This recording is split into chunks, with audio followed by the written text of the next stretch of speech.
Hi everyone, welcome back to yet another episode of Life at University. Been there, done that.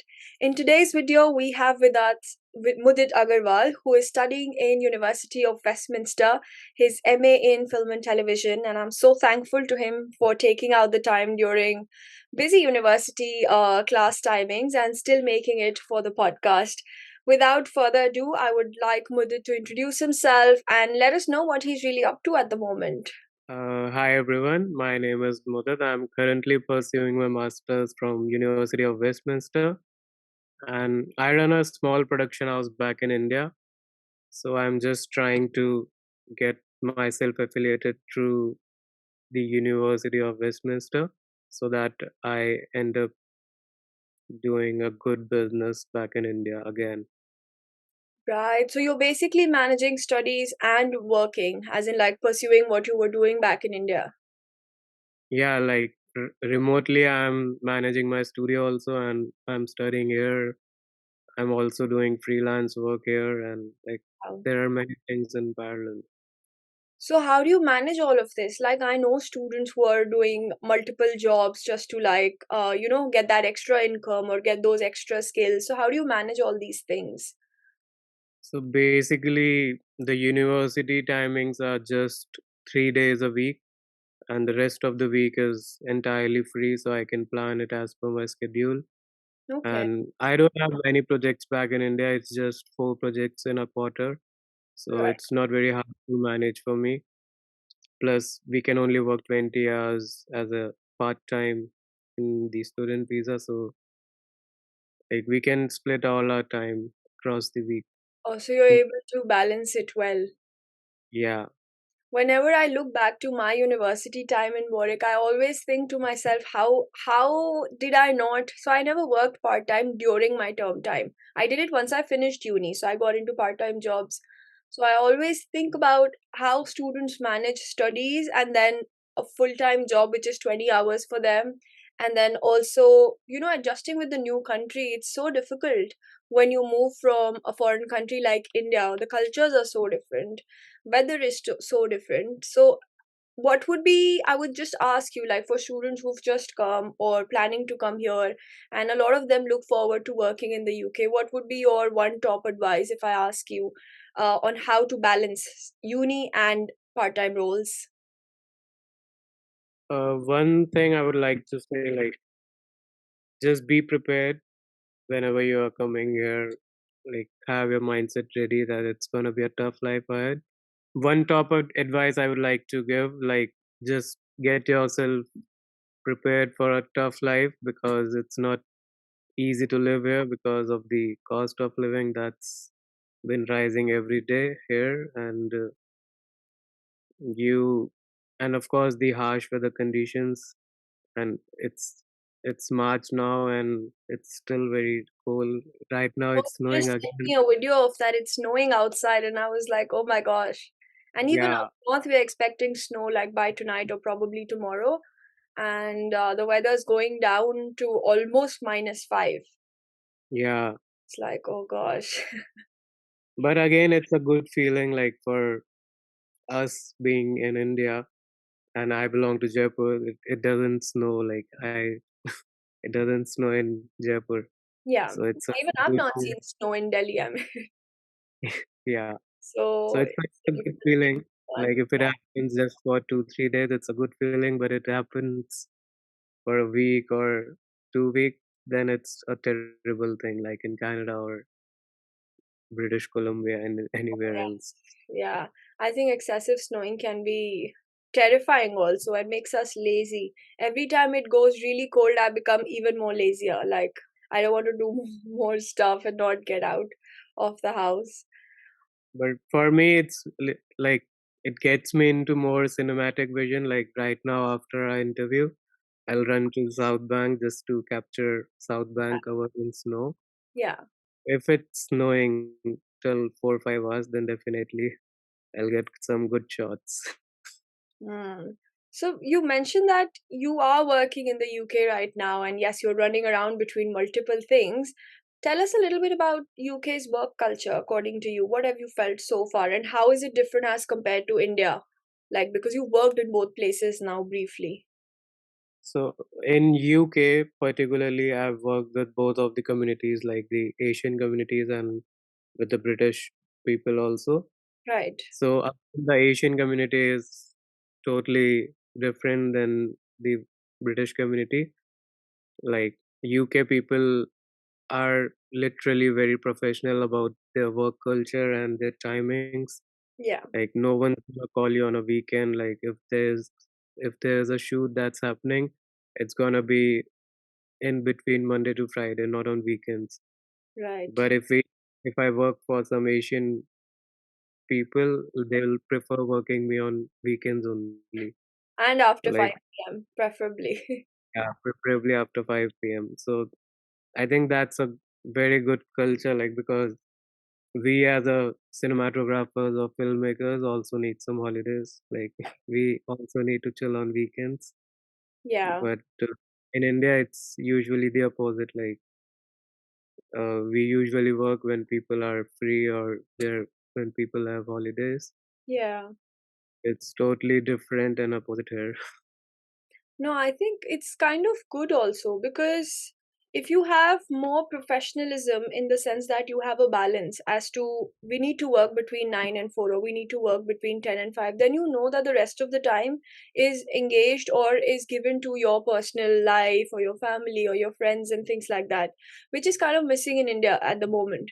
Like, people are very socially active, but it's difficult, right? Like, because I know my cousins who used to work in corporates, they would start at 10 from their bed during COVID and sometimes end up working till 8, 9, and even 10 for that matter. So, where is the balance then? Yeah, of course, there's no balance back in India. Exactly. And even when it comes to timings, just this morning I was on a call with somebody in London, and the call was supposed to start at 11. The person was on the call at 11, like right at 11. Yeah, And we've been talking in the last few months, so I kind of expected it. So the minute I saw my alarm, I was like, I can't be late because he's going to be on time. I know that.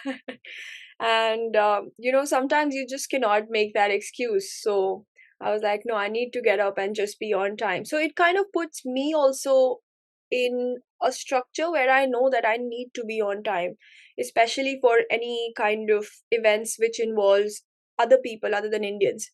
Like, say for instance, if it's an Indian event, like say it's Holi today, so if it's a Holi event, if you tell them come at 8 o'clock, you will be expecting them by 10, half 10. Like, 8 is yeah. just to let them know that be here by 10.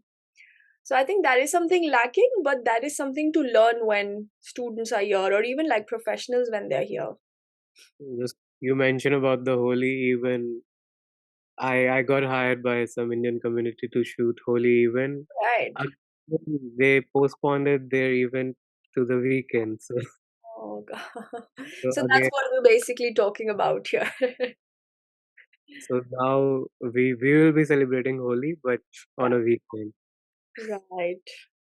Yeah, I think that's something to adjust to, because in the beginning even I faced a little bit problem with that. Okay, coming at 9 means coming at 9, because I was used to coming at 9 meaning coming at 12. Like, that's how our culture is, sort of, right? Nothing to brag about, but yes, something to learn from people on this side of the world.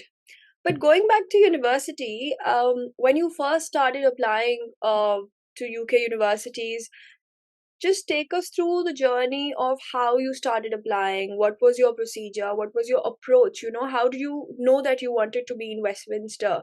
Or how did you know you wanted to do this particular course?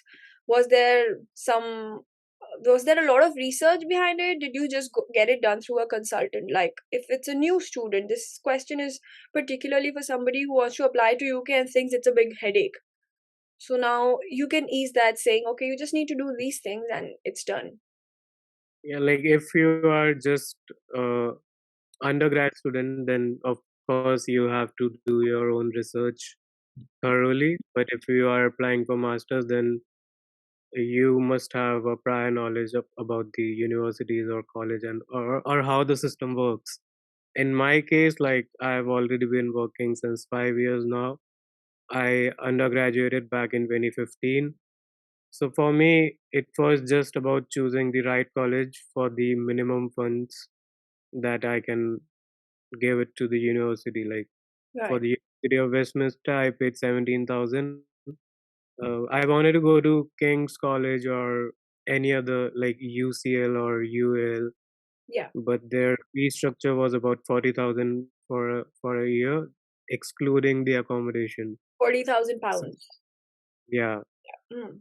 So for me, I took the financial priority on top of it. Like I have to pay the minimum fee and get a post study work visa out of it. Right, right. So that was your approach to begin with. So in the process, I of course included IDP as my consultant because I didn't want it to mess up with any documentation, or I wanted to reach here on time because I in back in 2022 I had two shoots lined up already before coming here. So I Right. wanted to be here on time. Yeah. So that's why took IDP as my consultant, and like they are really very supportive and helpful. So now that you say that you had two shoots lined up, sorry to cut you there. How did you find these two shoots? Like before even entering the UK, how did you do that? So like I've been to UK back in 2017 and I lived there for 4 months. I created some network when I was here and I was in continuous touch with them. And when I finally made my mind to shift back here, I asked them if there's any shoots that are lined up or if I can loop in their team or anything. Right. So I already had that connect. Social media is a very good tool. Like Yeah. if you're planning to go to some other country, start texting or start pinging some other accounts or with the same profession or same ideology. That Right. might really. Yeah, because some of my friends and some even students would ask me that I'm coming to the UK in September, or I'm coming to the UK in January. How can I start looking for a job right now? So, like you suggest, that social media is a good way of approaching it and then starting to reach out to people. Yeah, because in my field of work, it's mostly the freelance that I choose to do Right. because no one wants to hire a full time or a part time cinematographer or filmmaker in their current businesses without even a sponsorship. So Yeah. and it's very affordable for them just to get us on a freelance basis uh, because getting a full time employee would cost them even more higher. Right. So so I just work on a freelance basis with the production houses that I'm in touch with here in London. So, what's your plan after this? Like, once you finish your MA film television, what are the career options you're exploring? How is University of Westminster helping you in general, or are you just finding your own path as to what you want to do eventually? University is never gonna help you in any way.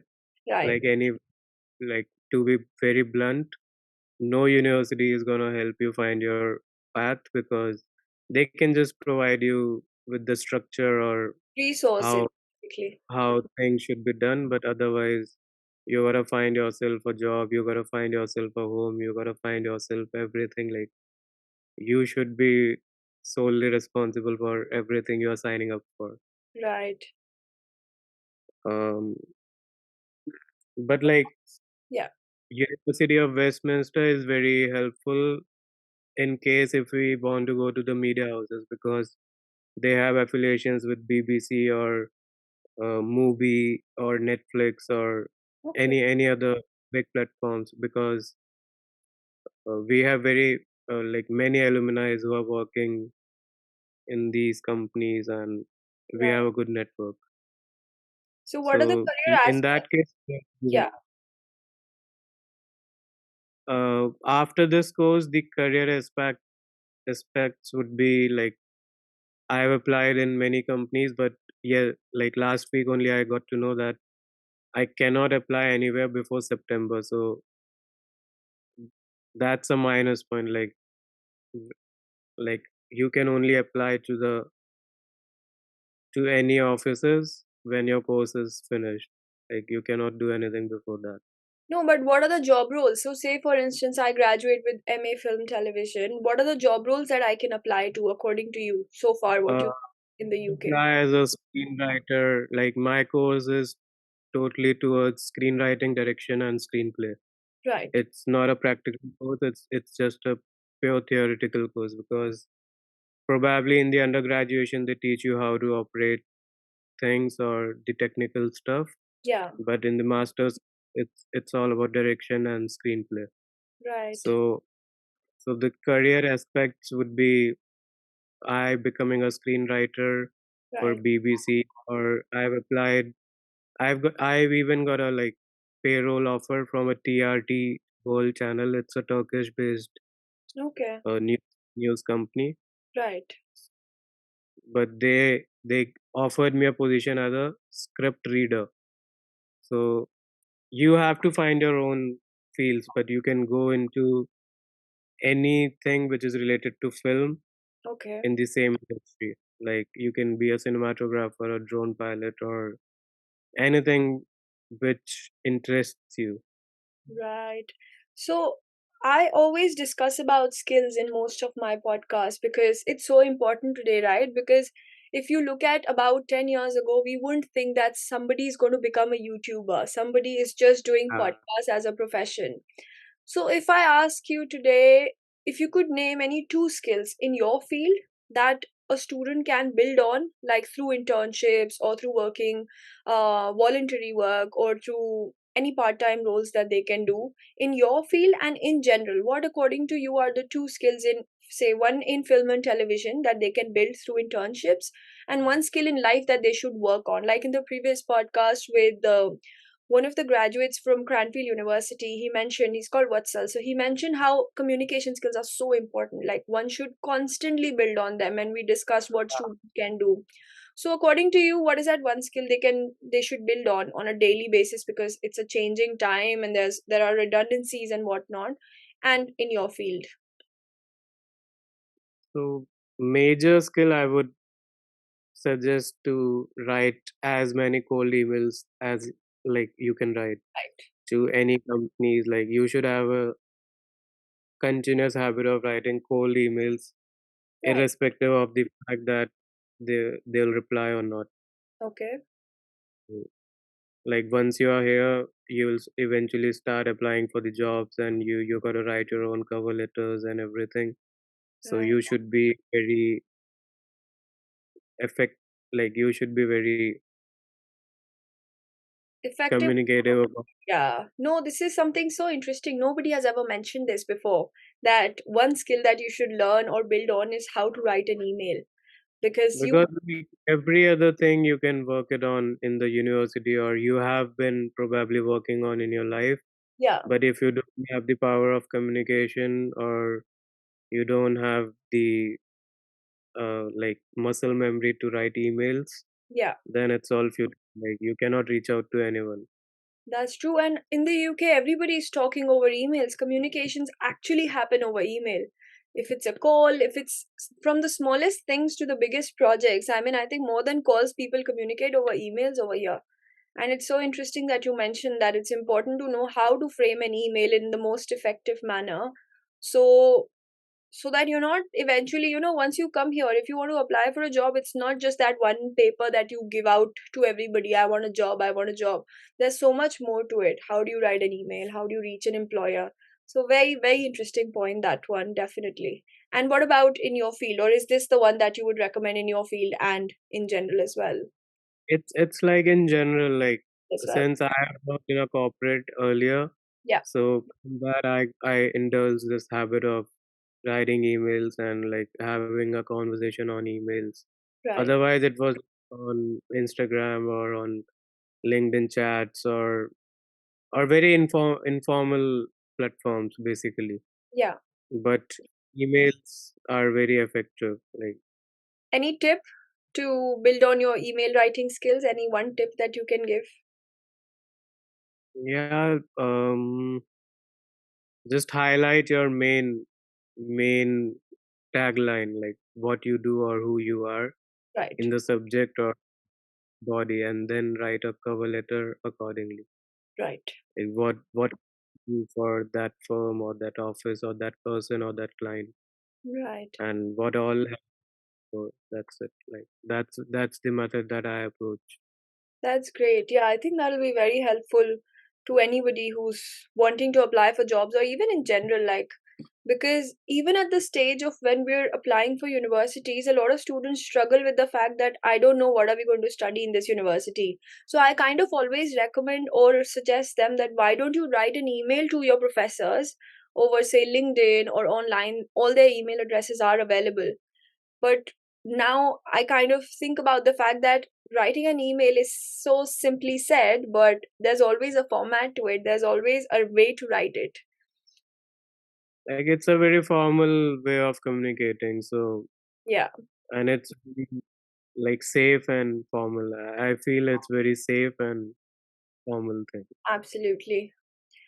So, being in the University of Westminster, a commonly asked question, not just in Westminster, but just because you're in London and specifically in central London, how do you manage your expenses? Like, how does money work for you, and how have you learned to save on money? Like, what do you do about that bit as a student? I took a very traditional approach when I was moving to UK. Like I'm clinging in my brother's home right now Yeah, just because of the expenses. But since he has been living here since 2004, it's not a very big deal for him to yeah, accommodate me.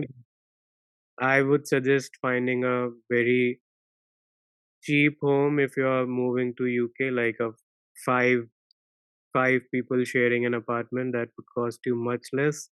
right, In hiring a one BHK for yourself only. right. Especially Like in central London. That's going to cost a yeah, lot more. Yeah, I live in East London. The rent is around £1,800 for a month right, for two BHK, like for a house. But in central London, it's 1,800 just for a studio apartment, right. plus the electricity and plus the council tax. So Yeah. it's too much. It is. So you recommend that students should look for accommodations where they can share with other people.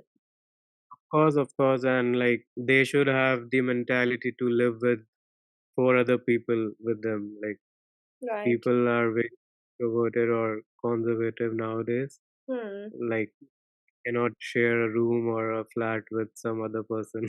Yeah. Cle- they should be very open about the same mindset.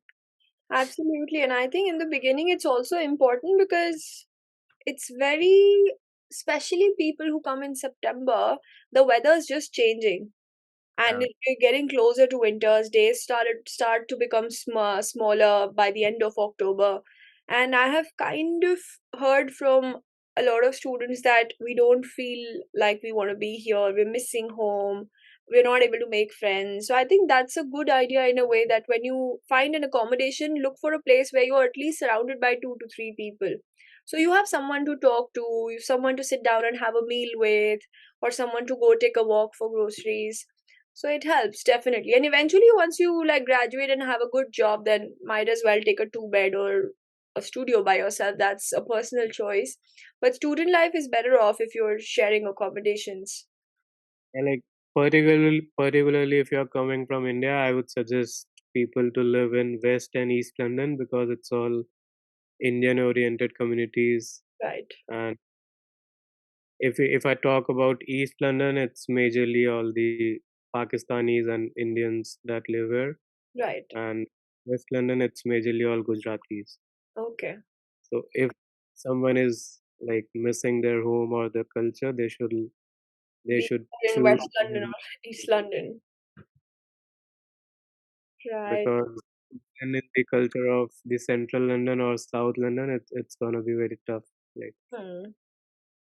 Yeah, no, it makes sense. It's absolutely one of the useful points you've mentioned, because feeling lonely, feeling alone, feeling not yourself, and feeling demotivated once you come here is very normal and happens to all of us, especially in the first 6 months.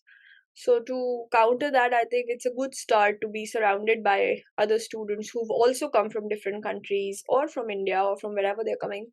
So you have more uh, friendly environment at home. Especially if you choose a creative course such as filmmaking or arts or design, you Right, don't find Indians in your seminar halls or in your college, right, because like hardly any Indian chooses like such a course. yeah, Mostly the Indian people who are living at my hall of residence are into engineering, and they have a different campus altogether. okay. So Right. So if we go back to when you first came here, and now that you are here for a while and you've traveled back and forth previously, what are the three things that I would say, particularly Indian students, but what are the three things that students should be prepared with before coming to the UK? Like something you didn't know, and when you came here, you were like, oh shit, I should have known this before. Or I wish I could tell this to somebody who's coming here. Three things or two things, maybe. get your funds right. Like even like for get a buffer of around 4 months of funds in your account, Right, because it will take time to even get a freelance or to find a part-time job. It totally depends on a person to person. If someone is more eager to find a job, he is probably gonna find it in a day or two. right. But if someone is like very lethargic or very going with a flow kind of a person, it Yeah, might take time for him or her to find a job. right, So so at least £500 a month one should have a buffer, right. irrespective of the rents and everything. Okay. Anything else that you feel people should be prepared with? Like, I usually let students know that the weather's going to be different, so carry something really warm, but eventually come and buy here because the kind of warm clothes you get here is not the same as what you get in India. So things like that, or carry some food in the beginning. I always carry some ready-made boxes so I don't have to just come and start cooking. So any other About tips that you feel? like yeah, I would definitely suggest, if you are like very clean to Indian food, then you should get a buffer of at least 1 month, because you will find Indian shops over here, but as soon as you land here, you're not gonna find everything at all at once. So And everything will food look is expensive when you land here. So better get your stock from India in the Indian yeah. prices. I couldn't feel all of it because I'm still living at my home. It feels like I'm living at my home. So of course, if someone is like just arriving to UK Yeah, for the first time here, it's like you should get your food and everything, food, clothes, and everything sorted. right. And And of course, one more point: if you should have one emotional support offline or online, right. or someone should be there in your life just to I mean, you just should to probably stay in touch with your family, friends, or if you have your partners, boyfriends, girlfriends, just stay in constant touch with somebody, right?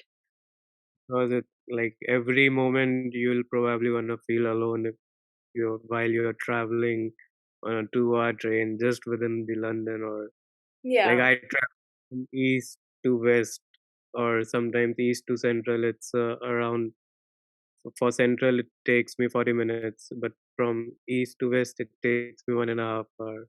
yeah, So that is like it feels like out of the place. right. No, you're kind of right because every time I travel from west to down south, I always feel that, oh, it's such a long journey. And Yeah. then I either occupy myself with something or go to sleep. That's very rare, but yeah. So that kind of is true. I think one or just staying in touch with your family or having some sort of emotional support, like you said, online or offline. And even if you have friends around, like make friends. And if you don't have friends, then go out into societies where you can connect with other people.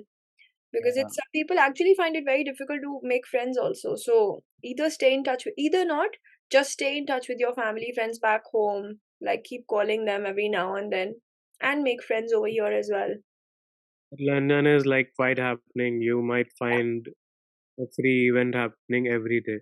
Right, So it's just up to you how you take the city. Like exactly. And there is you, something for everyone.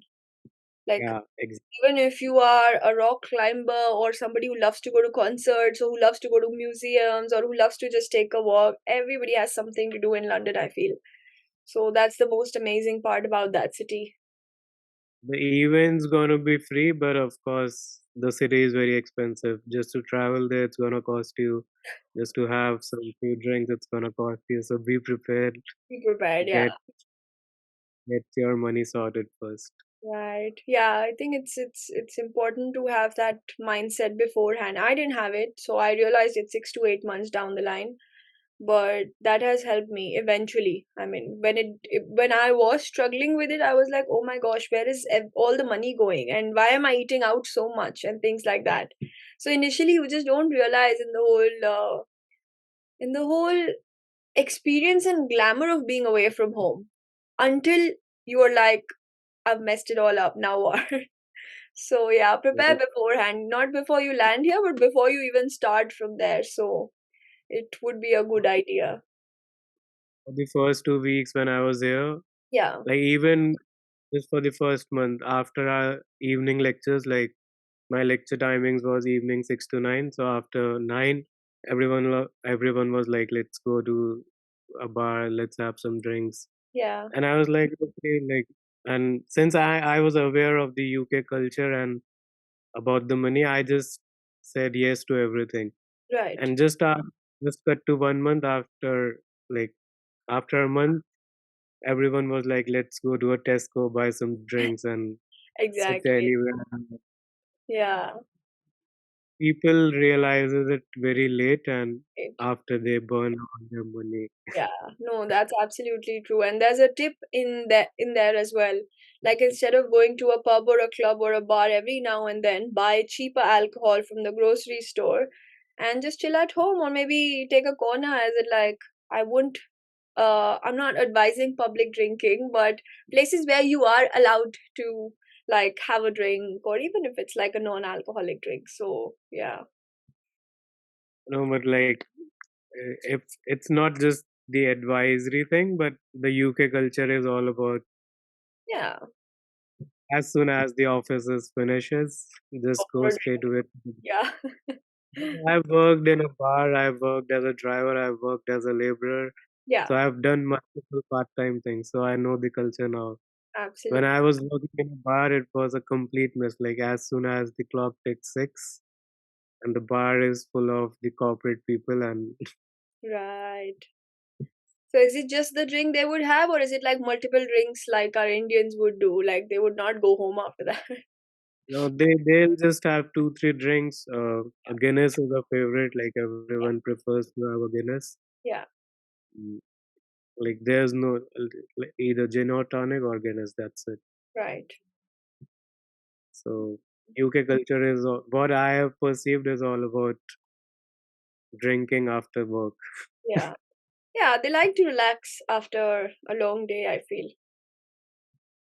No, like it's also like even in the university also people won't open up to you in a class or a lecture hall or a seminar hall. But as soon as they go out, they have few drinks, they'll start having a conversation with you, they'll probably open up a more. Right. But in confined environment, they won't. They won't talk. Yeah, I kind of agree with that. Every class of mine, we would have discussions on the topic, but not people talking amongst themselves.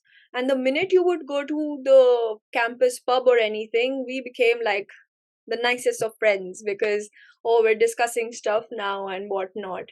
So, yeah, you're right about that.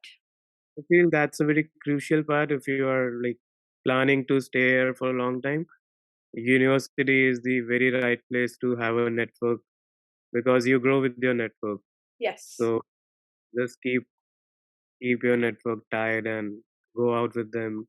Yeah. Join student like for as I stood up for the VP uh, candidate as well, like for the And selection. congratulations, you just got it.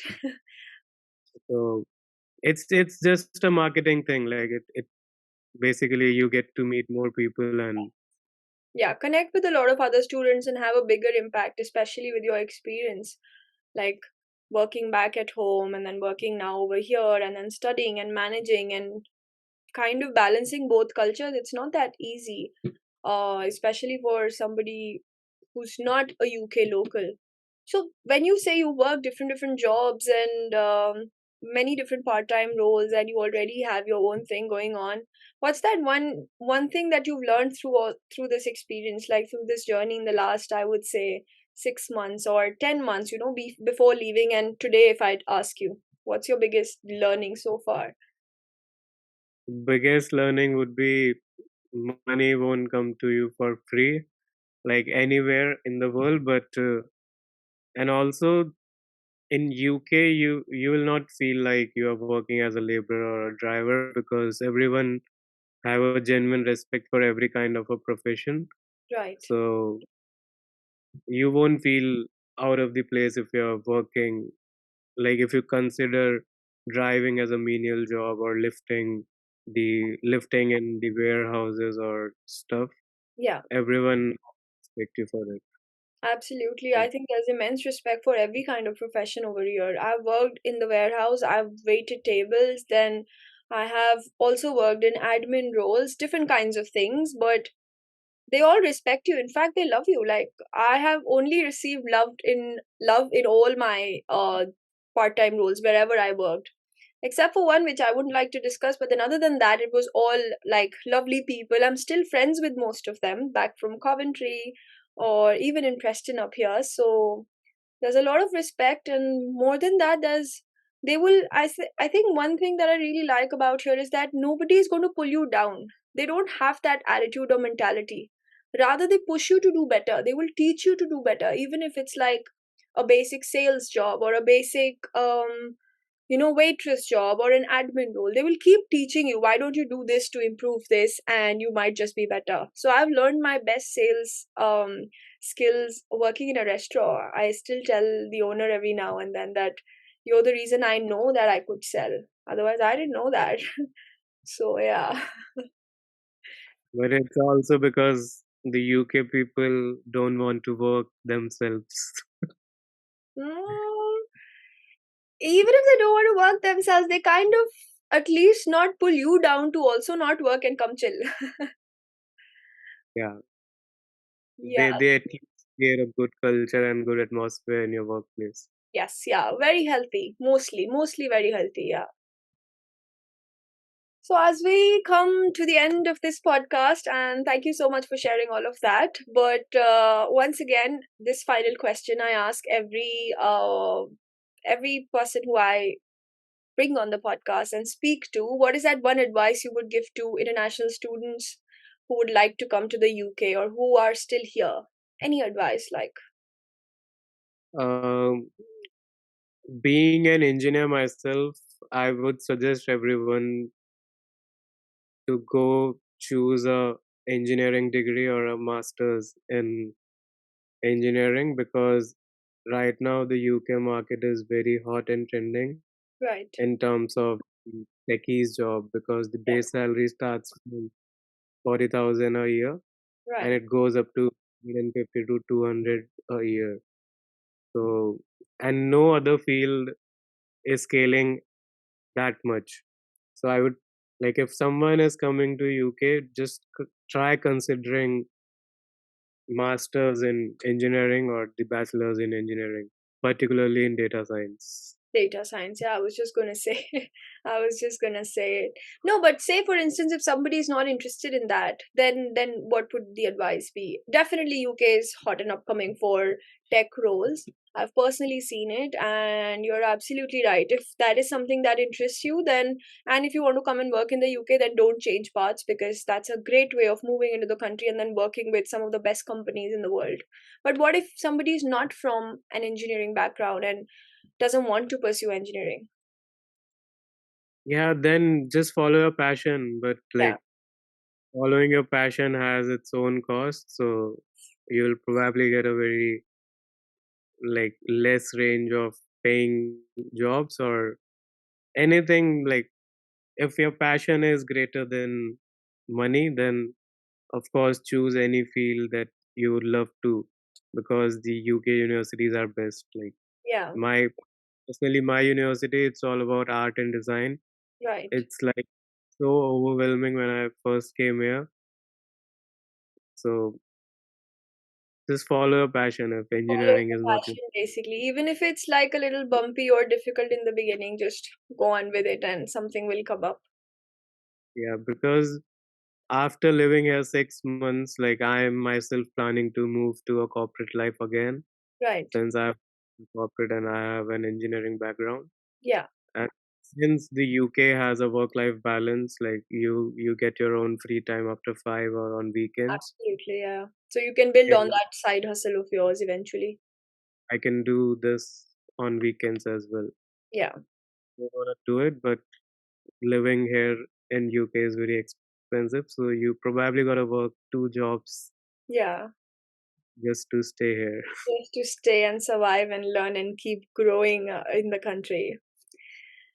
Amazing. Thank you so much for your time, Mudit. I mean, it is not easy as a student to take out time every now and then, especially during a weekday. So thank you so much for that. I'm glad we could make this happen since our first call. But thank you so much. Any last words that you would like to say? Nothing, that's it. Like I'm really happy that this call finally happened. We have been planning it For a since a while long now. time. Yes. So best of luck for any future aspirant who's coming to UK. Thank you from all the future aspirants, and thank you for sharing for all the information that you did. I'm sure it's going to be helpful for whoever watches this. Thank you so much once again, and take care. Bye.